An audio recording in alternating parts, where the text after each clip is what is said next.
going to kind of open it with a few remarks, and then he's going to join us for the rest of the panel. So if you could please welcome him. So good morning, everybody, or good afternoon. I am California State Assemblyman Mike Gatto. I represent a district that includes Hollywood, the Hollywood Hills, Los Feliz, Silver Lake, Atwater Village, Glendale, Burbank, La Cañada, La Crescenta, and the Angeles National Forest to the Acton border.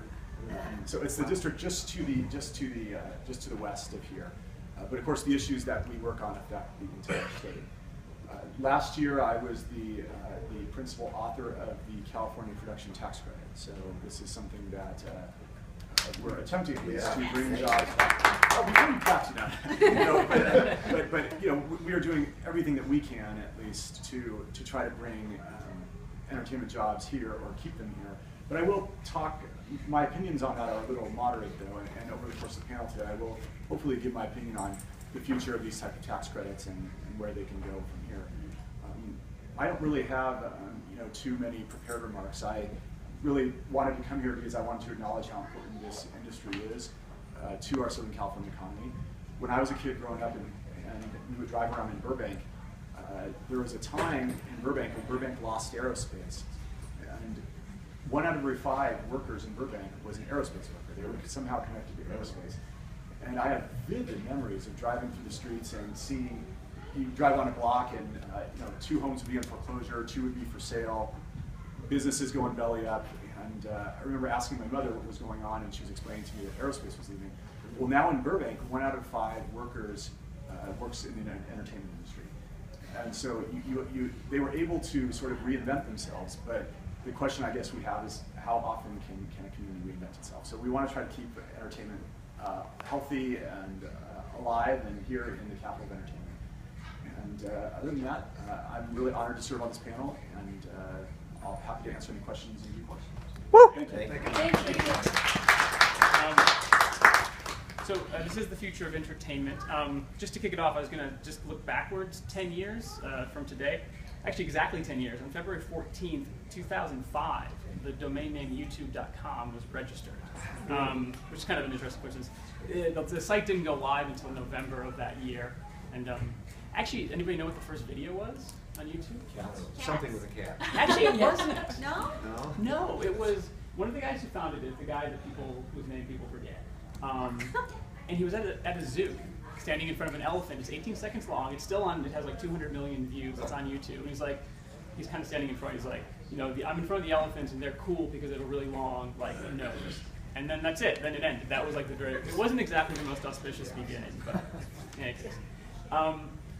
So I'd like to look kind of with that 10-year window, because I think if nothing, YouTube. Kind of hard to remember, before there was YouTube, and anybody could put a video, it could go viral. Just that whole idea of going viral is so kind of just, kind of baked into, conversations these days. So I'd like to look forward to 2025 and various topics that we discussed today.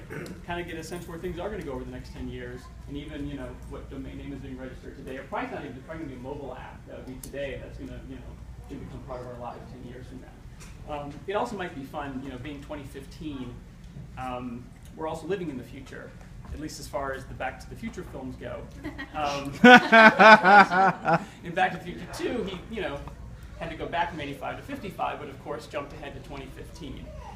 So I think for some of these, it might be fun to jump way ahead to 2045 and see how we do. But that's going to be quite advanced, I guess. So we have an excellent panel. Mike's already introduced himself. I'll just let you guys run out, just say a few words about who you are and your kind of interest in being here today, and then we'll pick it up. So, Michael. My name is Michael Gross. I'm an actor. Very happy to have a film in this festival for the 2nd year. Not my film, but a film in which I act. And I worked with the star of Back to the Future, Michael J. Fox, a.k.a. Marty McFly, in Family Ties, which is one of the things for which I'm probably best known. Thank you. Nice to be here. Eric Sherman. I've been in the film industry my whole life. My father was a director, commonly known as the last of the Golden Age directors, Vincent Sherman.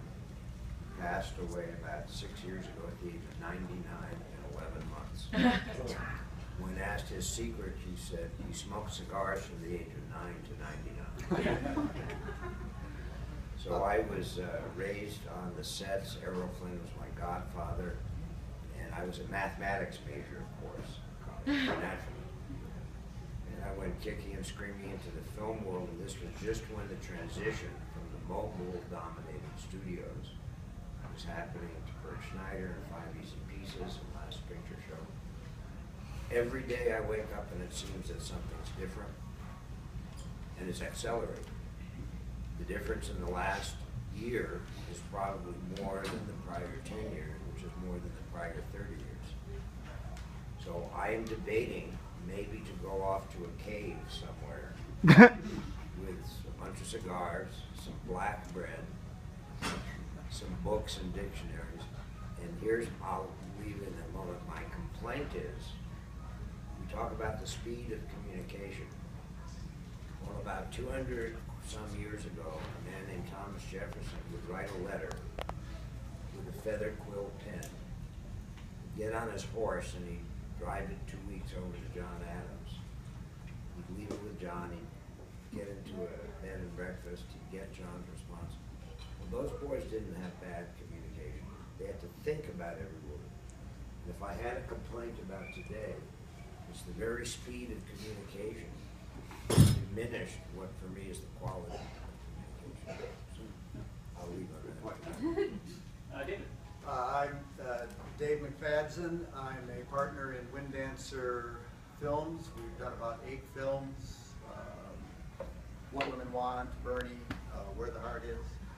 We've done about a dozen TV shows that we've created. The most one you would know would be Home Improvement. Back to the Future, the most important thing about Back to the Future 2 is that when they come to 2015, I'm from Chicago, the Cubs win the World Series. So that's going to happen. The Yankees are 12-1 in Vegas. The Cubs are 6-1 to win the World Series. Sentimental. He was alive in 1908. The last time they won a pennant. Last one, Jennifer. I'm Jennifer Kochis. I'm a producer of both narrative features and documentary features.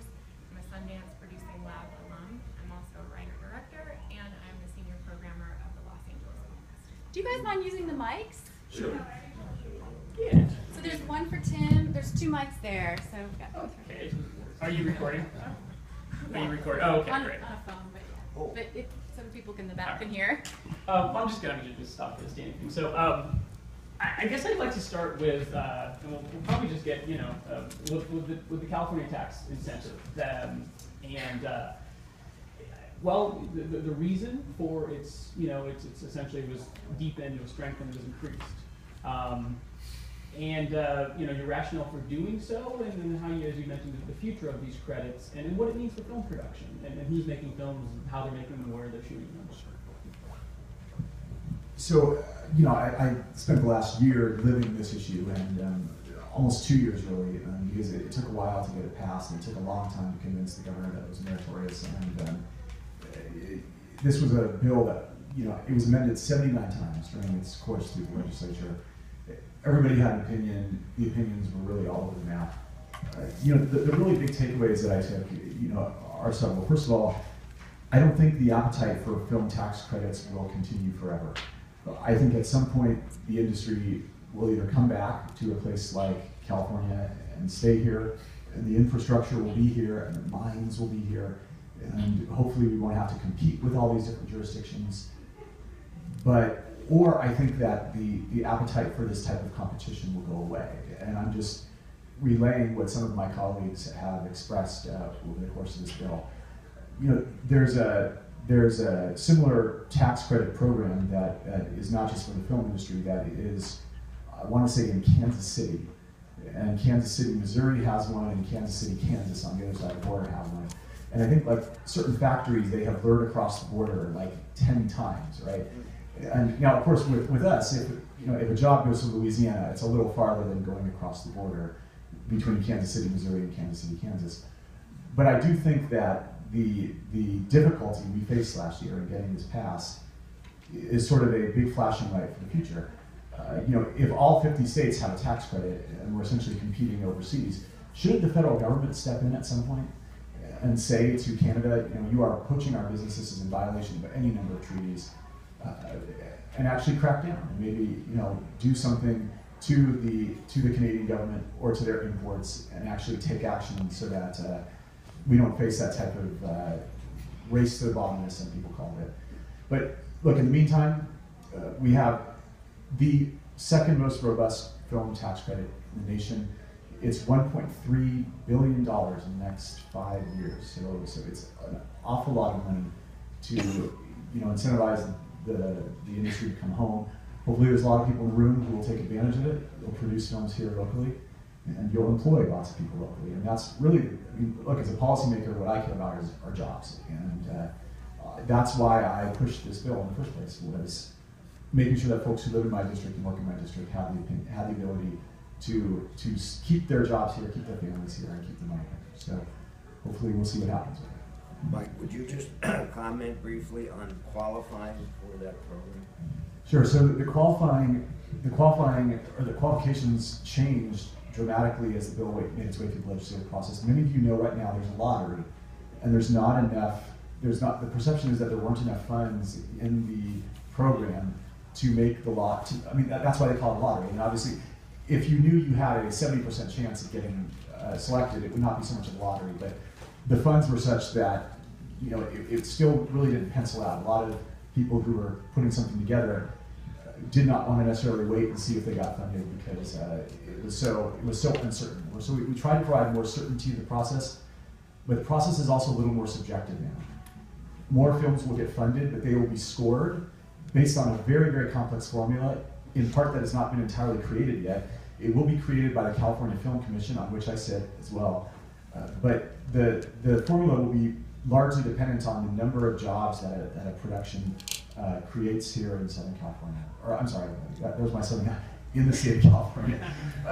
And by the way, I spent the last 2 years telling my Northern California compatriots that this was good for the whole state, and then I make a phone call like that.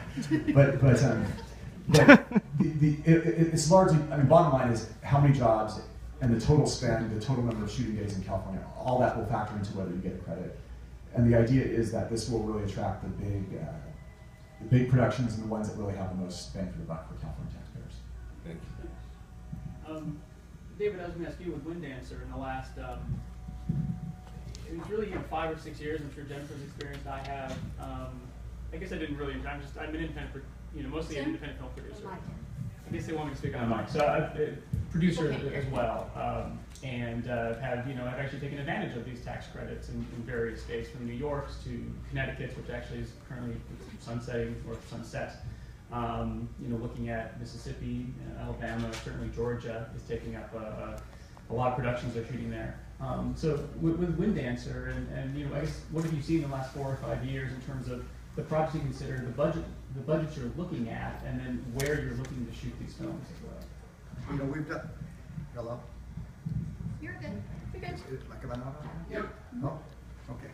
We've done 8 films starting in 2000. Only one of them was done in California, and that was What Women Want, and only part of that was done in California because there was studio work to do on that. The other ones, we went where the tax credits were, and where the tax credits were accessible and going to give us the best advantage, including Romania, where we did our last one. And this is really important to the independent film market because even now we're doing a television show, which is an animated feature for PBS, and we're able to save close to $1.5 million by doing our animation in Canada. We didn't want to, but $1.5 million, my goodness. We would have rather done it here. We had a company all lined up, but when you look at the whole thing, it doesn't make sense. So our 7 pictures we've done them in New York, when we actually got a better break in New York than we did here. We've done them in Austin. We've done them all over the country because it makes such a difference to the smaller, under $10 million production when you start saving that amount of money. Plus, the trick about incentives is a state can have a great incentive, but only 2 viable crews. So if you go to Michigan, which used to have, and it's changing, had a great incentive. Clint Eastwood went there and shot movies and basically was getting a huge amount